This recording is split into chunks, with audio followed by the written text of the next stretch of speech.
It was pioneering broadcast journalist Edward R. Murrow who said, "We hardly need to be reminded that we are living in an age of confusion. A lot of us have traded in our beliefs for bitterness and cynicism, or for a heavy package of despair, or even a quivering portion of hysteria.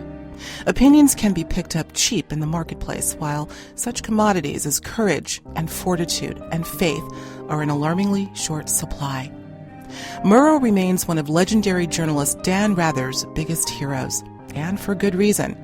Courage, fortitude, and faith are qualities that Dan Rather has and still carries with him to this day. In this special episode of Higher Journeys Radio, you'll get a sample of just what Murrow was speaking of and what Rather truly exemplifies. Politics, media, old and new, choices in how we get important information, and the responsibility of the news-consuming public to wield their ability to use logic, analysis, and discernment when it comes to rendering a verdict on the authenticity of any given headline.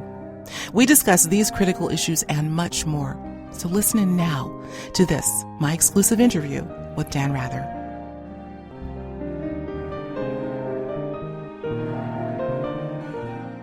Courage, journalistic tenacity, wisdom, humility. There are few people who personify all of these qualities, but I happen to have one individual with me today who embodies these very characteristics and more. I'm talking about legendary journalist and former CBS Nightly News anchor, Mr. Dan Rather, and I'm honored to have him here with me today on our show. Dan, welcome. Thank you very much, Alexis, and I appreciate those kind words. I'm unworthy of them, but I do very much appreciate them, and it's great to be with you.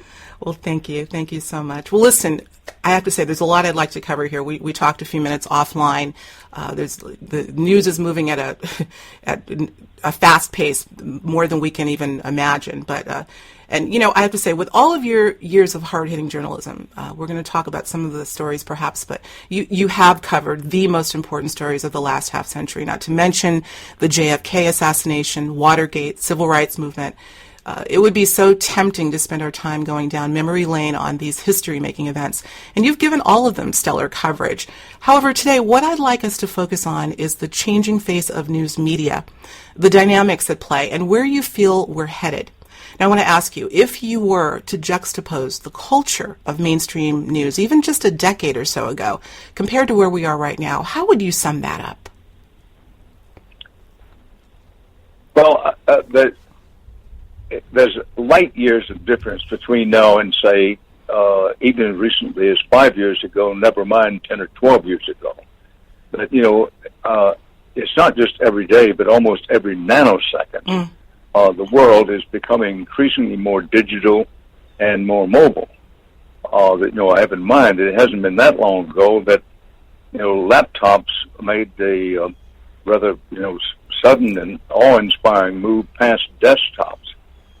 When we got to desktops, we thought, boy, this is really cutting-edge technology, but laptops quickly overlapped them, if you will, as the computer of most people's choice. But pretty soon, we're right at the edge of it now, where if a device does not fit into your pocket, then you're not going to be using it. But, times always change. But the acceleration of the pace of change in the digital world and the more mobile way that people get their news is really awe-inspiring, is all I can say. And I will say, as an 84-year-old person trying to stay hip, it's not easy. I think you're doing a good job. We talked about that, too. You're doing a fabulous job. Oh, my goodness. But, yeah. Thank you. So, but, apropos your point, that I do think, it's important to keep in mind that there's a lot of talk about winners and losers between so-called, quote, old media versus, new media. I prefer the word traditional media versus new media, but nonetheless of it, that, we're still in the midst of a very fast-moving evolution that's far-reaching and broad and deep.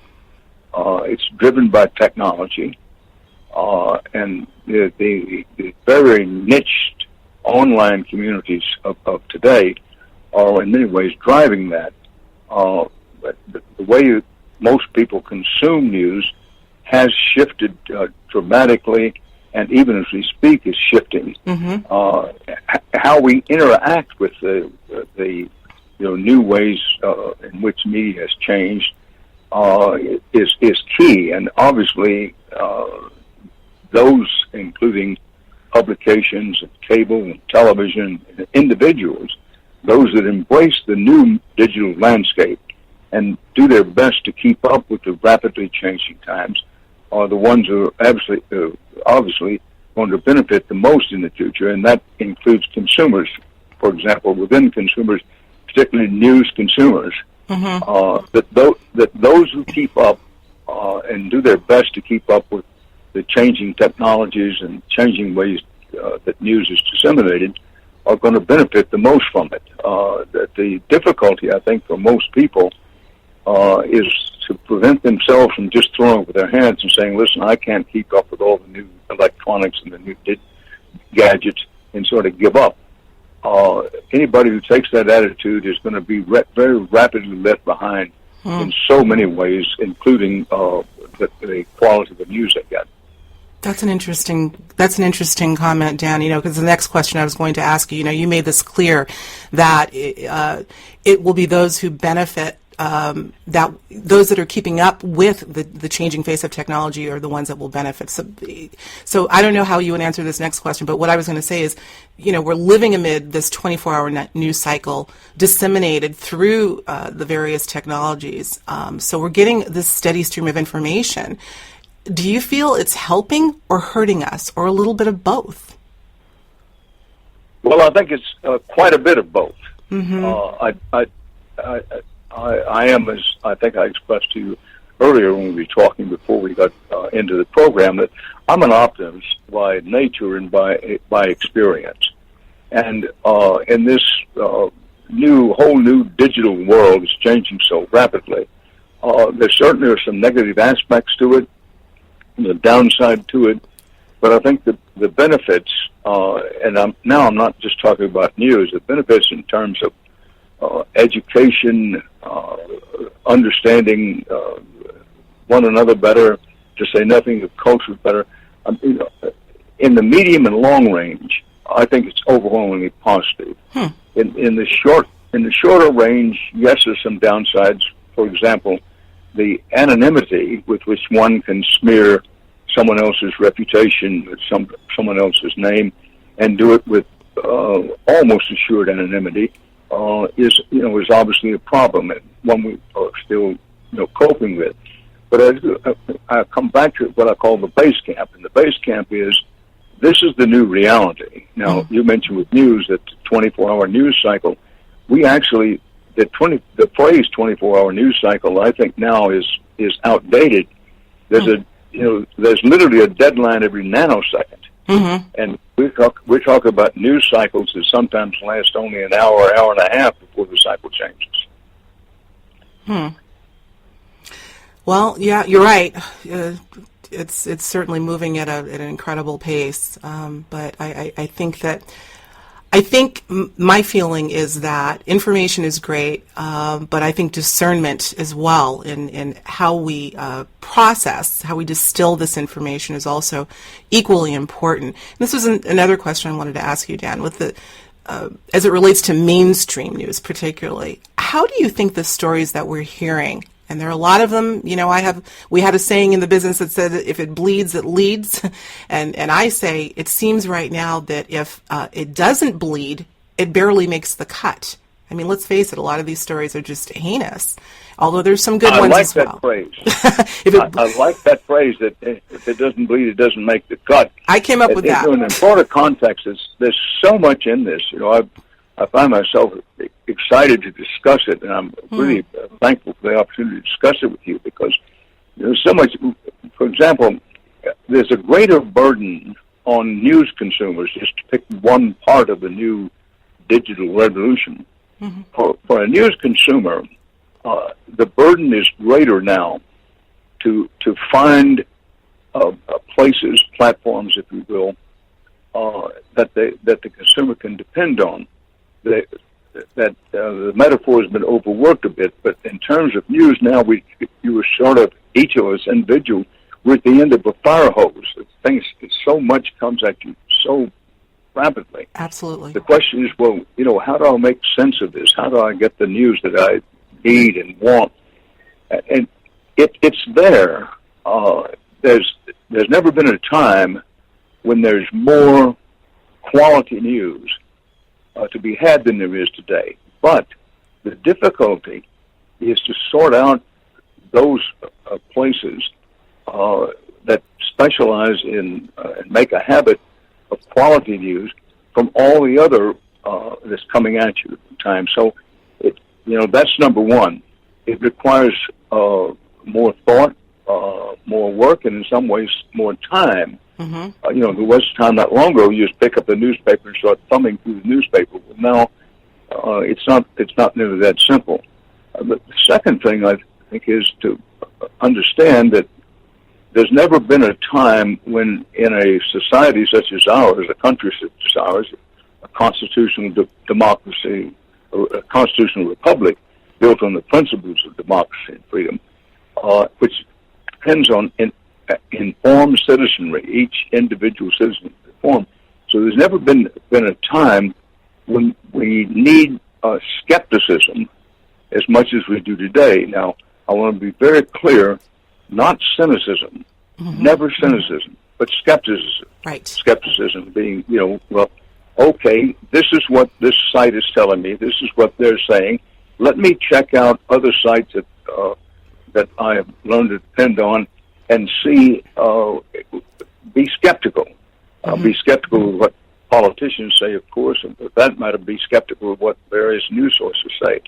And, a lifetime of news has taught me, and it's never more useful than it is today, to keep in mind that frequently the first things you hear, let's say on a big breaking news story, the first things you hear, many of them are going to prove to be wrong. Mm-hmm. And so that's the kind of skepticism I'm suggesting. You get an alert on your device, and it comes up, certainly breaking news, so-and-so is dead. Well, don't automatically assume that because it's up and labeled breaking news that it's true. Because I repeat for emphasis, so often the first things you hear are wrong. Mm-hmm. That's powerful. I think what you're talking about, Dan, is the lost art of logic and analysis. I've talked a lot about this. People, we're getting lots of sound bites these days, lots of headlines, and as you said, with the devices, the breaking news one-liners making a very emphatic statement that unfortunately I think a lot of people still, because the attention spans have shrunken so much, they don't bother to read the story, let alone analyze what it is what they're taking in. So I agree with you. We're, again, talking about discernment and juxtaposing one headline with another or one story with another and meeting out the truth. So I appreciate your saying that. I think that's very powerful. Well, again, and I don't want to focus too much on the bleeds. If it bleeds, if it doesn't bleed, it doesn't make the cut. But in regard to, again, the onslaught of the bad news that we're getting, how do you think it's affecting the Americans, the public psyche, their disposition? Well, unfortunately, it's a very good question, and obviously a broad question and a deep question. And when you talk about the psyche of an individual, much less the psyche of a nation, one wants to be a little careful. But I do think that if we aren't careful, that the public psyche will become more cynical. Having mentioned before, it's absolutely imperative that we not become a cynical person, we not become a cynical people. Skepticism, yes. Cynicism, no. But in answer to your question, I fear that cynicism is growing by leaps and bounds. Cynicism about the government, cynicism about news sources. And I consider this a real and present danger. That cynicism, sometimes it can spread like mildew in a damp basement. That it just gets loose. And, if we aren't careful, both as individuals and as people, we will develop that sense that says, well, you can't believe anything you read or hear, and so therefore just dismiss it all. And that way, both, again, as individuals and as a nation, we know the perils of doing that. Mm-hmm. Interesting. Okay, that's fair.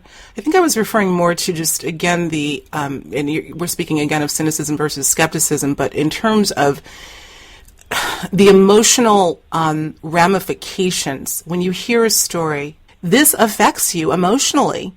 Look at how 9/11 affected us emotionally. There are people that are still trying to get through that. That's really the sense, the spirit in which I brought up that point. Well, it's a very strong point, and particularly how emotions affect to think that if you can use it as a takeoff point, when one feels one's emotions beginning to overtake you, I think it's most important to recognize what has happened, to try to arrest it as best you can, and adopt critical thinking. Critical thinking about what's going on within yourself. Why am I feeling this way? And what are the dangers of my feeling this way? Emotions are always a very strong undertow with every person, and they're very important to us. But as with so many things, you have to be intelligent about recognizing what is happening within yourself. Mm-hmm. Absolutely.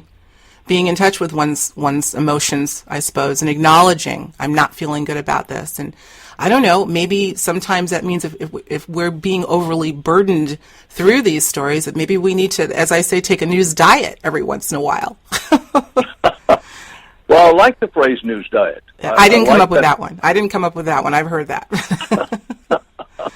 Well, you're decent to give credit elsewhere, but I do like the phrase, and to use it metaphorically, that we all know, it's wonderful to enjoy good food, but there's always a danger in overdoing it. That's right. There's also, one needs to be selective about what one eats, and same with the news diet. I don't want to stretch this too far, but I like the phrase a lot. And when it comes to news, one could do worse than laying out a diet for oneself, of saying, look, to get things done today and to do the important things like hugging someone I love and being in touch with my friends, I don't need to be in touch every half second with whatever news is on my electronic gadget. Maybe check it, 10, 2, and 4 during the day. But, give yourself a diet. I'm a bad one to talk about that because, I'm addicted to news and covering news and long have been. And I recognize that it is virtually an addiction with me, that, it's not unusual for me to wake up in the middle of the night and say, well, I'm going to check and see what the news is. Really? Oh, yeah. Happens all the time. Happened last night. Well, I can imagine why. We're going to get into that. Sure. Well, let me ask you, Dan. What is your refuge when in those moments where you feel like I got to do something else just for a little while? What is that? What do you enjoy doing? Well, in no particular order, I enjoy just sort of shutting down and taking myself off someplace where I can absorb silence. Beautiful. And just sit in the most remote place I can get. In the case of, an office environment, sometimes you just have to find a corner, and it's what I call listening to the silence.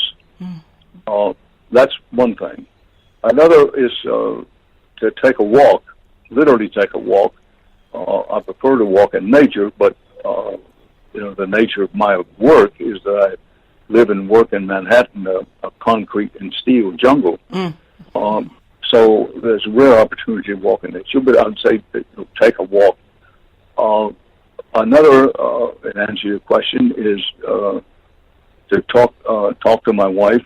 Jean and I have been together for a long time, a very long time, and know each other well. Beautiful. And if I need to get centered, if the whole world seems to be going to hell in a hack around me, and I find just all kinds of things swirling typhoon fashion through my head, if I can reach Jean in person, preferably, but even by telephone, and just say, "Look, I need a gut check here for just a few minutes, honey."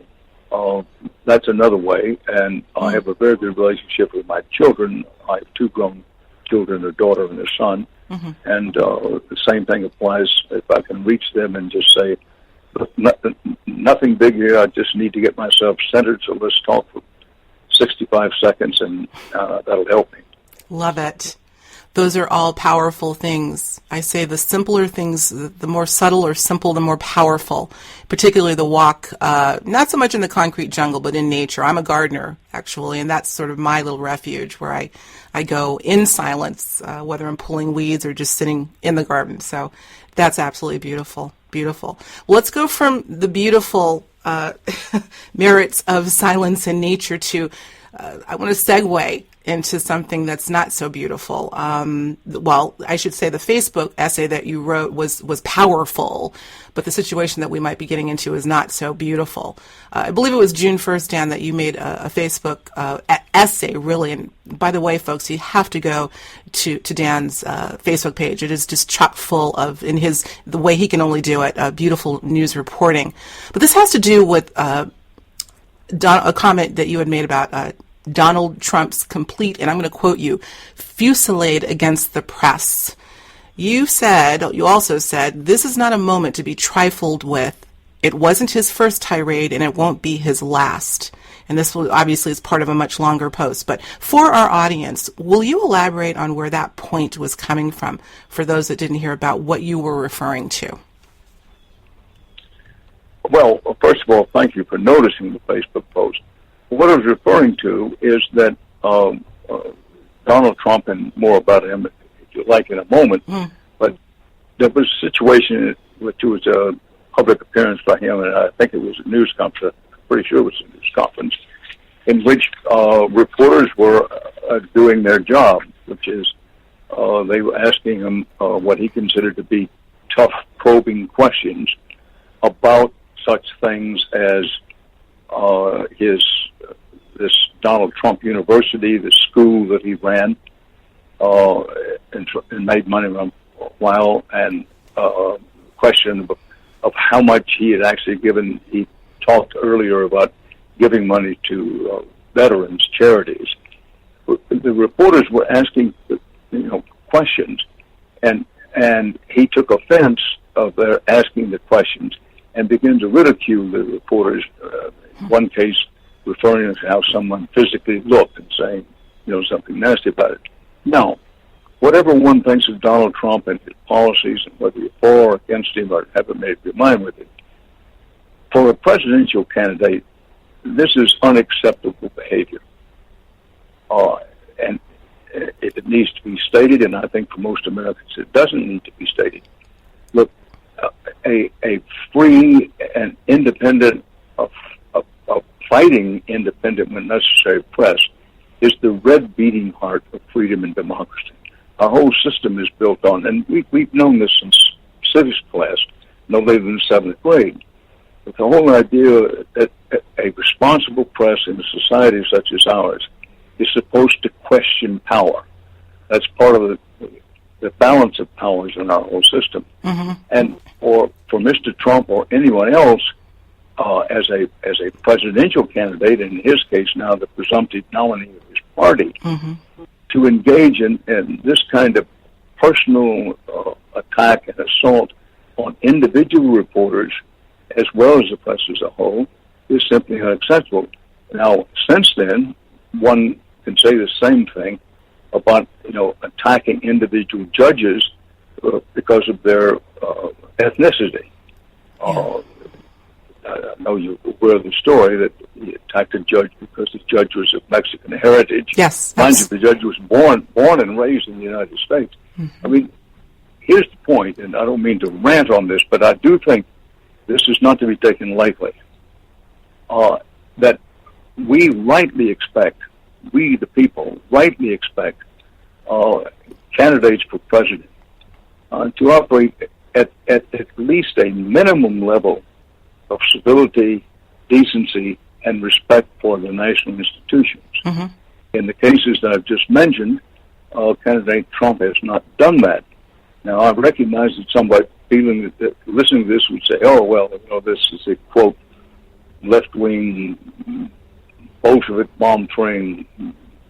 Rather, look, I make mistakes, and nobody can do journalism perfectly, and I'm responsible for mistakes. But so often what happens with journalists, and I include myself in this, is that we cower.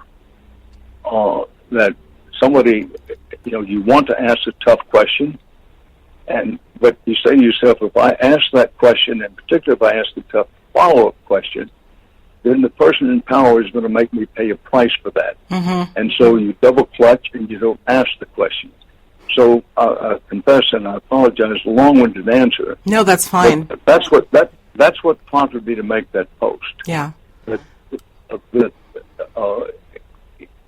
I lament the fact that so much of the campaign so far has been at such a low level. Yeah. I mean, here we are talking about how a candidate tries to insult individual members of the press or someone on the judiciary.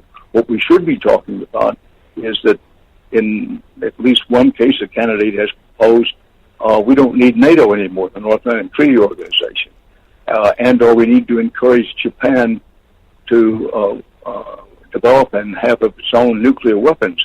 I mean, these are the sorts of issues, the substance, that we should be having discussed with the candidates and that we, the people, should be discussing. But unfortunately, that has not happened, and I can't be optimistic about it happening going forward. Well, look, I concur wholeheartedly. And, my next thing, the point, and the point I want to make about what's going on here, I mean, look, these campaign cycles seem to be getting more, I would call them bizarre and anomalous by the cycle. This is probably the most bizarre and frankly anomalous presidential election I've ever seen. I've never seen anything like this. And you're right. More and more emphasis being placed on name calling and backbiting and less on the issues that the people need to be hearing about. So bizarre, anomalous. Wouldn't you agree? Where do we go from here? Well, I do agree. Where I hope we go from here is one thing, but where we're going from here, it may be quite another. But I do think that, we get to choose. That is, we, individual citizens get to choose. And there is a tendency to blame what is happening, on the candidates or on this candidate or that candidate, or blame it on the press, or blame it on a quota-rigged system.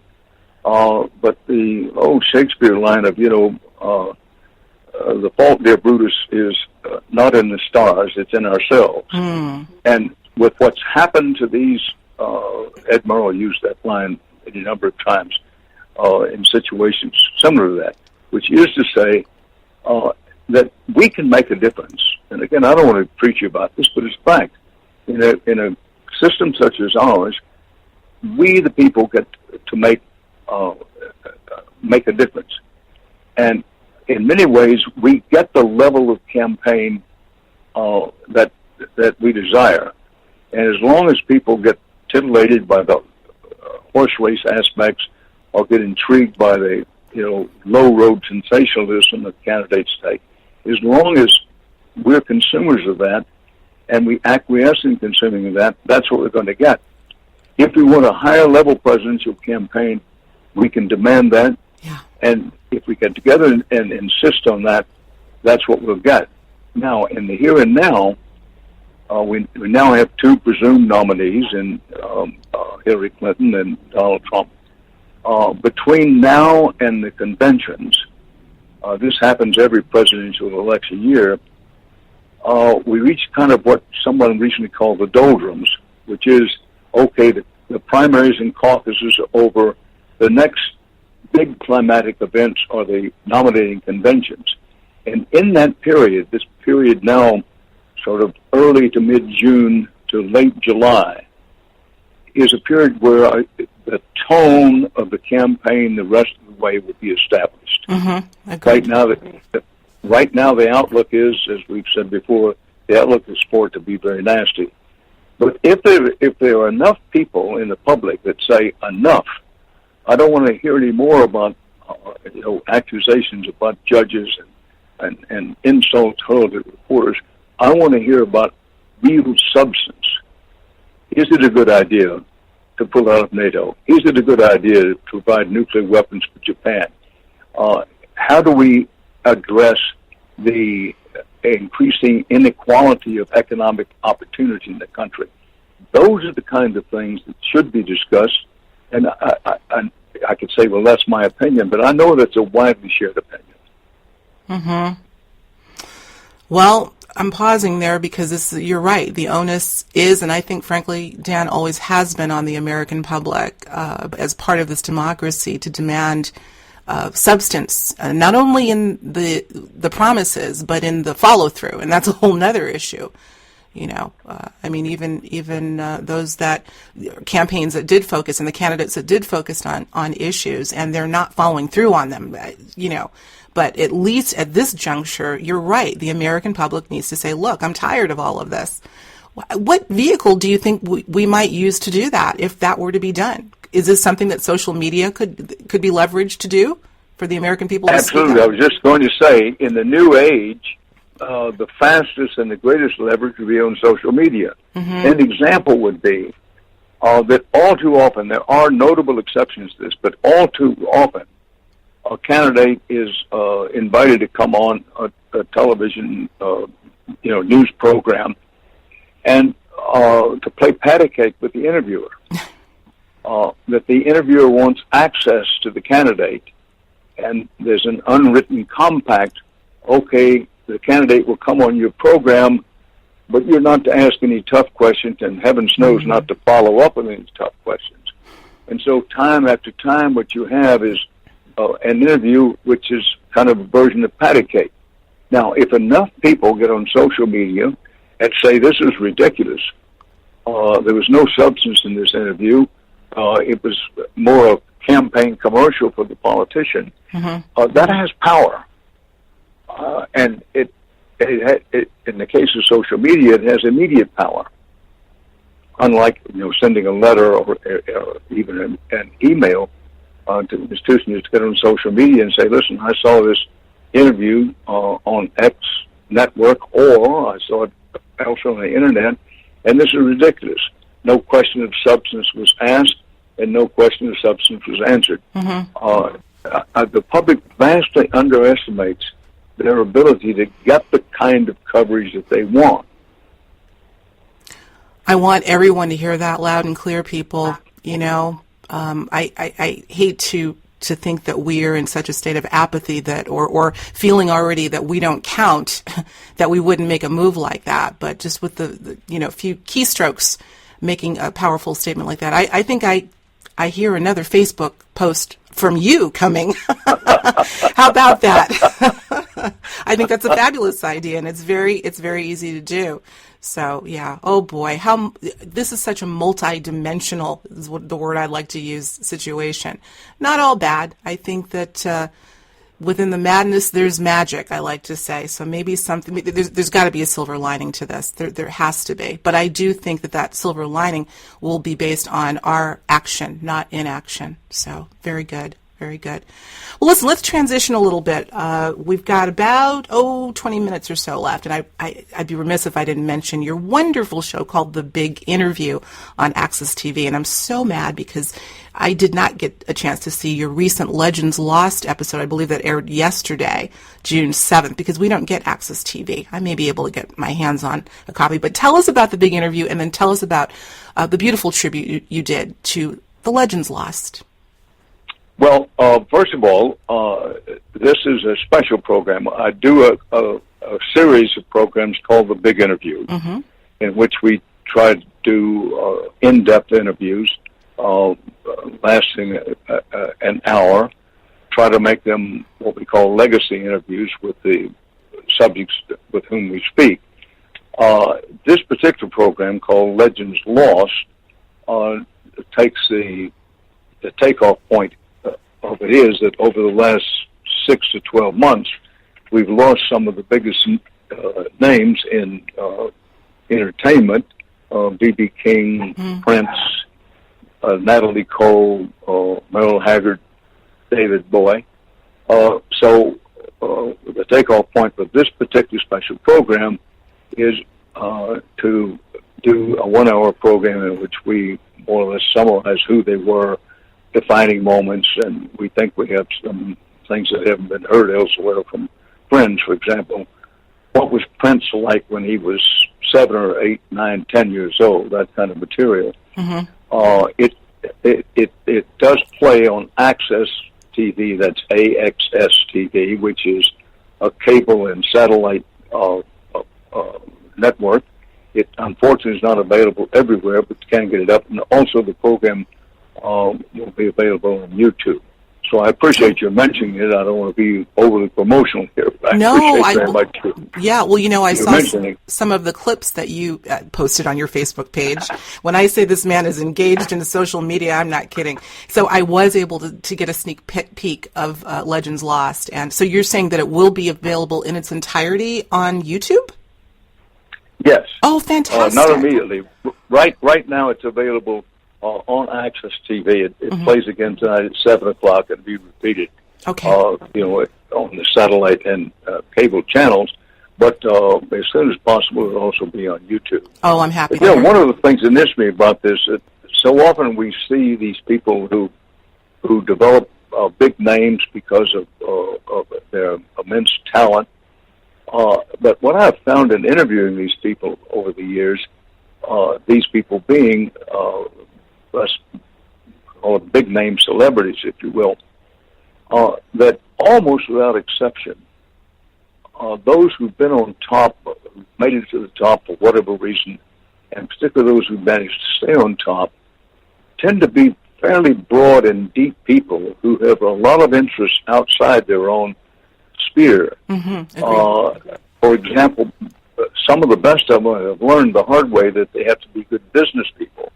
And some of the best business people in the country are, people who've made it very big in the concert and or record or movie business.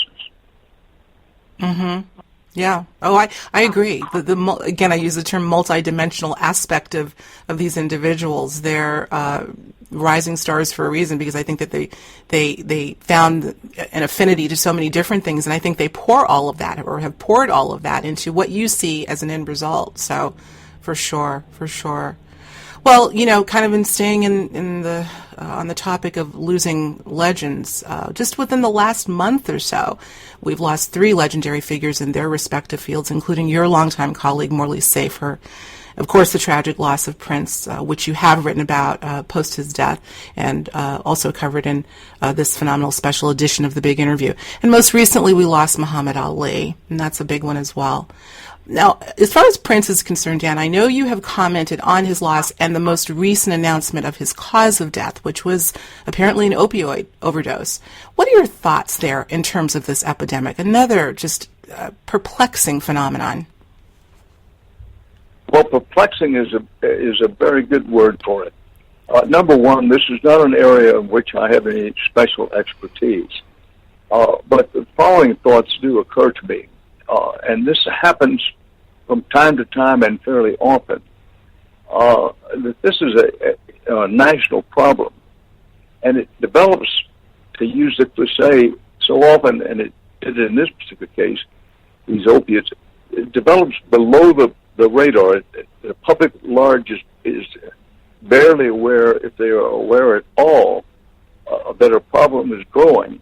And it's only when it sort of explodes in terms of exposure with something like Prince's death, that so many people say, "Gosh, I never heard of that," or, "Well, I never realized the use of it is as widespread as it is."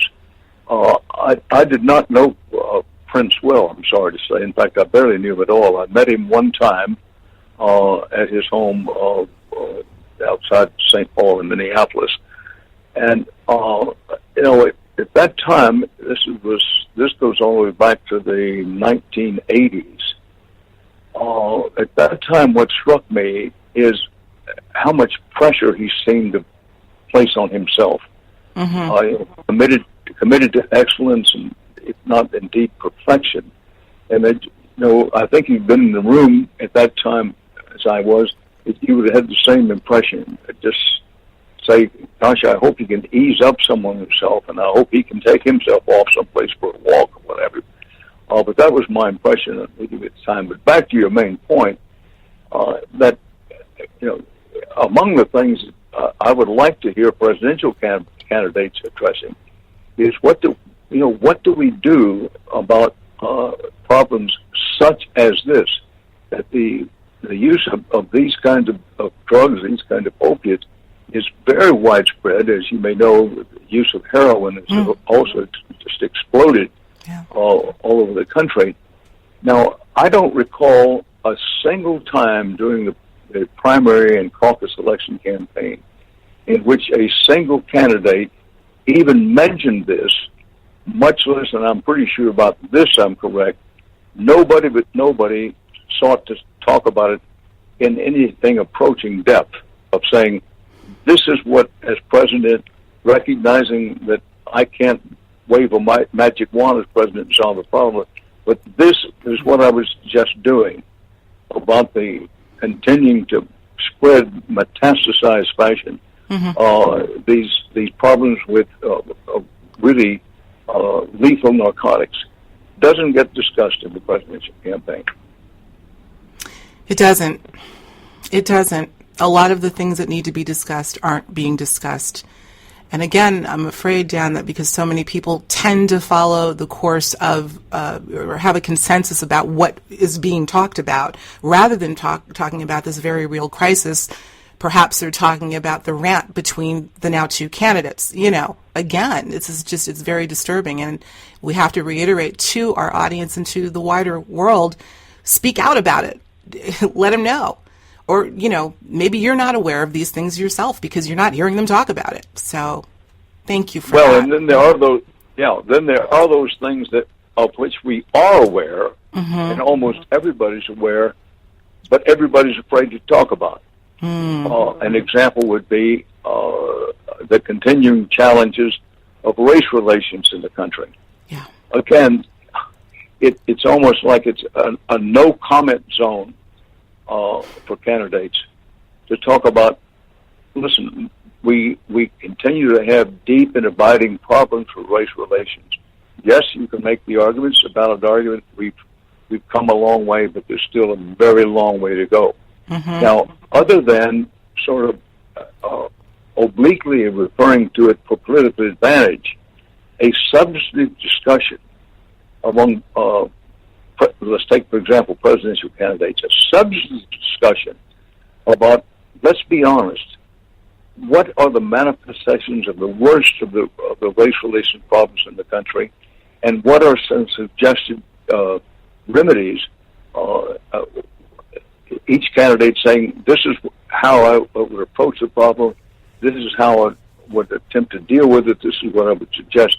That nobody wants to talk in real substantive terms about race relations in the country. It's appalling, and somebody needs to say it. It's absolutely appalling to hear analysis on television, which you can hear from time to time. An analysis, for example, that the Trump campaign intends to win the presidency by making overt and covert appeals to, quote, the white vote, to get more of the analysis that the Trump campaign is that they intend to get the percentage of white voters more to the polls than Romney did the last time and win that way. Well, that kind of thing is discussed on television. The horse race aspects of the race of the presidential campaign and how race plays into that gets discussed. But back to the point, the deep and abiding problems of race relations in their complexity and in real substance never gets discussed. Right. Agreed. I can't recall the last time they did.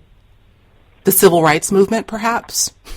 Not being facetious. Well, even during the civil rights movement, as one who is old enough to have been alive and covered the civil rights movement, somewhat better during that period because the issue was forced by a candidate such as the late Governor George Wallace of Alabama, who ran an openly racist campaign and a proudly racist campaign.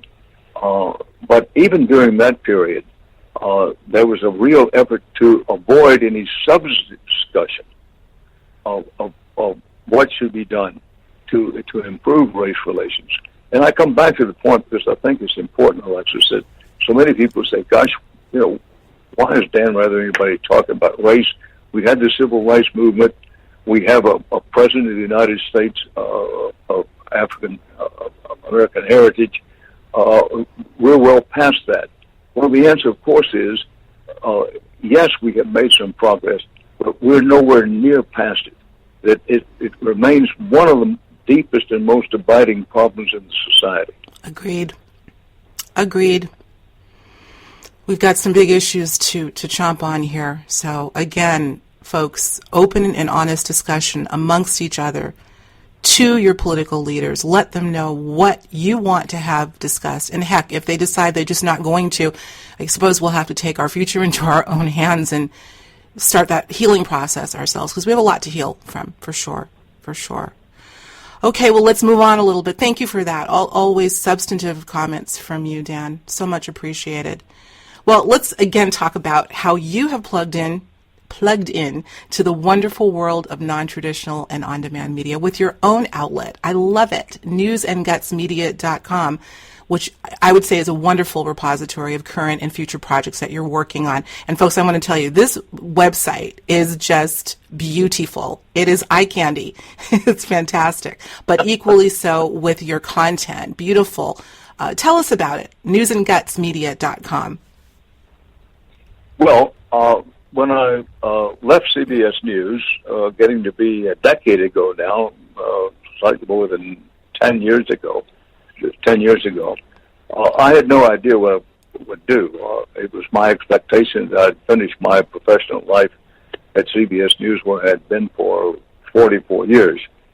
I had no idea what I was going to do. And Mark Cuban, who's an entrepreneur based in Dallas, best known for owning the Dallas Mavericks basketball team, approached me and said, what do you want to do? And I told him, well, my ideal job would be to specialize in investigative reporting and high-quality international reporting, what used to be called foreign reporting, and cover politics. And so basically he said, well, I'll be happy to make a contract with you to produce a program along those lines for my at that time, new network. The network was known as HDNet, High Definition TV at the time. The name later changed to Access. So in order to do that, I formed my own company, which I call News and Guts. And it started that way by providing a 1-hour weekly news program for what is now Access TV. At the same time, and this is new for me, keep in mind that I'm a lifetime reporter, and what I knew about running a business could be written on the stomach of a germ.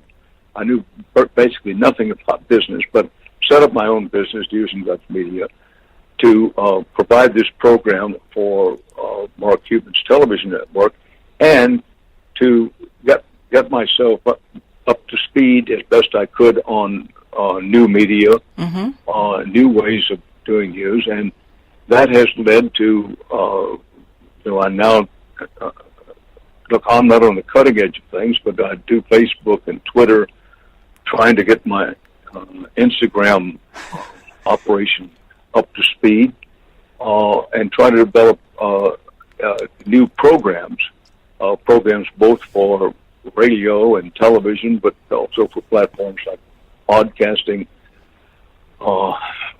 blogging of all kinds. Yeah. And, sometimes what we've tried has worked. For example, we had a contract for a while with the internet site called Mashable, in which we agreed to experiment about whether we could expand their coverage of hard news. And I'm talking about hard period, real period news, period. But for various reasons that didn't work out. The point is that, I get up every morning. I can hardly wait to get to work. Love it. Because we're experimenting with a lot of things. Our most successful efforts so far have been, one, what we've done for Access TV, which is now the Big Interview, which is virtually a weekly program of big interviews. Number two, Facebook, which, frankly, we made some mistakes in the beginning, got off to a slow start, but I'm happy to report that our Facebook page is now doing, by our standards, doing quite well. Mm-hmm. I'm still trying to figure out how much time to spend with Twitter. That it takes time, and frankly, I don't like to do tweets that I don't do myself. I mean, I don't want to subcontract it out. Right. This is not a new problem, but I struggle with that problem because, I want it to be authentic. If I send out a tweet, I want it to come from me. I don't want it to come from somebody I've hired to do it, if you will. Sometimes that's necessary if I'm off covering the story. But at any rate, I rattle on here. This is what I'm into, and I'm very excited about it. It's probably true that I excite easily, but I'm very excited about the new ways of reaching new audiences with what I like to call quality news of integrity. Mm-hmm. Look, I have no illusions. Not everything I do is high quality, although it's always my goal. Well, I'm going to stop you there. I'm going to vehemently disagree on 2 points. Yes, I think you are cutting edge, beyond cutting edge. I've done a lot of research here on the new Dan Rather. You really got it slayed. I'm not kidding you. And I was saying to our friend Lori Nadell earlier today, Dan has really got this thing covered. So please give yourself a little pat on the back. And I just think I think you're covering it beautifully and bringing integrity, most importantly. Look, I mean, with this advent, again, of citizen journalism, and everyone's a journalist now. No, they're not. This is a talent. Sure, I think everyone should have a voice, but you are making sure the integrity of journalism stays, ubiquitous through you, throughout these new platforms. Well, let me just say, you're a busy man, I have to say. Yeah, I'm going to mention a couple more projects that you were involved in. A wonderful project, a documentary short called Courage Under Fire, along with our mutual colleague and friend, Dr. Lori Nadell, and a new ebook called Lessons from the Field, Everything I Learned About Life I Learned from Reporting. And I have to say, all of this you are doing to support a fantastic project called Mind Body Network, of which Lori is deeply involved. In fact, Dan, let's hear from Lori herself. She has a little message for you. So let's listen into this. Hey, Dan. Good morning or good afternoon. Just wanted to let you know that as I was speaking to Alexis, I was aware of how important this film and this ebook, Lessons from the Field, has been to me and to Tori and everyone at Mind Body Network. We deeply appreciate, and I'm personally very, very appreciative of the opportunity to be able to work with you. And we're very happy that the project is moving forward and it's being so well received because your words have so much significance in these troubling times. Well, there you have it from our friend Lori. Well, isn't that sweet of her? I fear that perhaps your audience may be lost here, but Dr. Lori Nadell is an old friend of mine and also an old, she's not old, she's still very young, but she worked at CBS News, a first-class reporter, a real a professional journalist who now has made herself into a doctor of psychology. She has a PhD, and she is so smart she makes your head hurt. I've been involved with her in 2 projects that you mentioned. One is this film called Courage Under Fire, which I'm not sure that was her title, not mine. And the other is the Lessons from the Field, what I've learned in a lifetime of reporting, which is an ebook, which, by the way, this is the first ebook that I've done. I have done other, let's call them traditional books, over the years. And that, too, is a whole new, rather exciting experience for me, that the world of ebooks is light years apart from the book business as we knew it for so long. Agreed. I keep hearing that word, cutting edge. Don't you dare ever say that you're not cutting edge when it comes to that. Bless your heart. Oh, listen. Well, I really appreciate that, Alexis. Listen, this has been such a pleasure to talk to you today. Oh, likewise. And it's just, I hope we get to do it again, for sure. I want to add a little tidbit. This is so important and just really underscores the grace that you embody. I'd like to add, all the proceeds from your ebook are going to be donated, or are being donated, to the Committee to Protect Journalists, which is a nonprofit organization that helps journalists around the world. So I'm asking everyone, please support that. Of course, we're going to have all the goodies of the cutting edge Dan Rather information linked up, both on Conscious Life News and higherjourneys.com. So you will have all the links to stay in step with him. So, Mr. Dan Rather, you've not only stayed relevant. As far as I'm concerned, you are necessary now more than ever. I thank you so much for sharing your insight and your wisdom with us today. Alexis, thank you very, very much. And I wish you good luck, Godspeed. And if you need bail money, call me. I'm going to hold you to that. Oh, dear heart. Thank you so much. Take care now. Thank you, Alexis. Take care. Don't just take a headline and run with it. Don't just absorb the news story without questioning it. Most importantly, engage your power and your voice to affect change at every level. Dan Rather is a fierce advocate for freedom, for democracy, and for our own ability to change the landscape from that which is to that which could be. It's all in our hands. I think we can all agree that we are indeed living in exciting, though trying times. And yet, if we don't try to shift the paradigm, how will we ever know what change is actually attainable? I want to send a special note of thanks to all who made this interview with Dan Rather possible, particularly the team at News and Guts Media, to Dr. Lori Nadell, and our friends at Mind Body Network. We at Higher Journeys appreciate all that you do. And to our audience, as always, we thank you for tuning in to Higher Journeys Radio. Until next time, I'm your host, Alexis Brooks.